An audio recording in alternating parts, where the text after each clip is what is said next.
بسم الله الرحمن الرحيم السلام عليكم ورحمة الله وبركاته maantana waxaan maraynaa shaarici Galdago aan faras magaalihii toonkii magaalada dhirberis hawshan hore wadnay waxaana maanta naga caawiyay dhirtan aan beerayno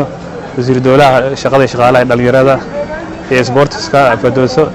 Ismaan Cigaal aydan insha Allah iyo wasiirkii sheeg ganacsiga Cabdullaahi insha Allah ma ayaa ku soo dhaweynaa insha Allah kelmaddan oran doona dilahay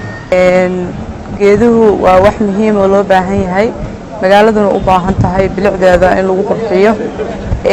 hawada iyo climate-ka iyo maaragtay environment-gana geeduhu waa wax loo baahan yahay oo maaragtay adduunyada ku nooshahay oo carbonska iyo maaragtay pollutionska ka celiyaan maaragtay adduunka marka geedaha la beero dadka waxaan ku wacyigelinaynaa magaalada degan inay geedo beeraan qof walba hal geed beero magaalada bilicdeedana waa noo soo celinaysaa waa qurxinaysaa climate-ka iyo environment-gana waa noo hagaajinaysaa marka geedaha hala beero annaguna insha Allah waa ka qayb qaadanaynaa si joogto ah baan uga qayb qaadanaynaa in geedaha la beero oo magaalada bilicdeeda la qurxiyo oo bishiiba maaragtaa 100 geed 20 geed intii tabatud haba tahay la abuuro aad baan idin salaamayaa shaqo wanaagsan bad haysaan ilaahay idinka ajar siiyo waa inii mahad celinayna waa mahadsantihiin waxaan mahad celinayaa organization kan hawshan ku hawlan dhireynta shaqo fiican bay hayaan shaqo fiican oo soo qabteen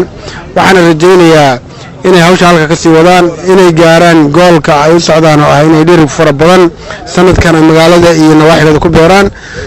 waxaan wax ka qaadanaysaa sida arinta ka qayb qaadanaysaa arinta qurxinta magaalada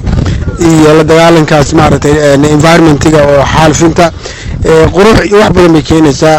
marka waxaan rajaynayaa inaad guulaysataan inaad sii wadaan inaad magaalooyin kale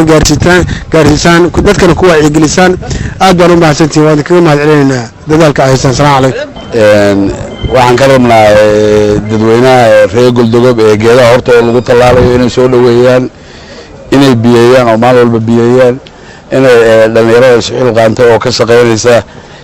حتى خرج كولا قبان أو إسكده قف إن لقدوا إسكده إن خرج كولا قبان أو بحيان وعن كل هالكان فرتين وقدر يدرك الجيرة ترى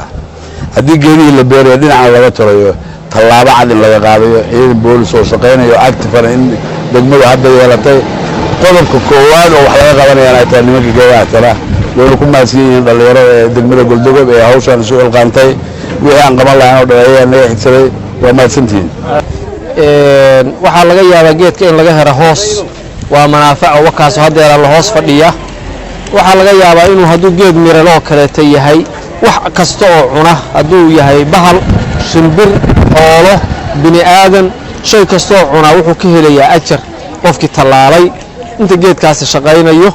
marka aad iyo aad baan u dhiirigelinaynaa waxaan leenahay wada magaalada oo dhan ku talaala aad iyo aad baad u mahadsantihiin ajar Allah idinka siiyo شكرا لكم وجزاكم الله خير إلهي وما تسكله مانتي أوركا ديب ودرينتا ديجانكا ومانتي وسيلة فردوس عثمان عقال أي هالكان كفلسي ديجامينتي ديجانكا إيو للكبيرستي إيو قرحنتي آدي آدنا وسيلة أمها العلنينا إيو وسيلة قلها وسيلة كلها السعودي وادي في قلين آدي آد قرح قضان أيها برنامج كان بروجكت كان فليي annaguna ma garanaysaa shaqadii iyo gacantii baan geysanay waxaan jecelnahay insha Allah tacaala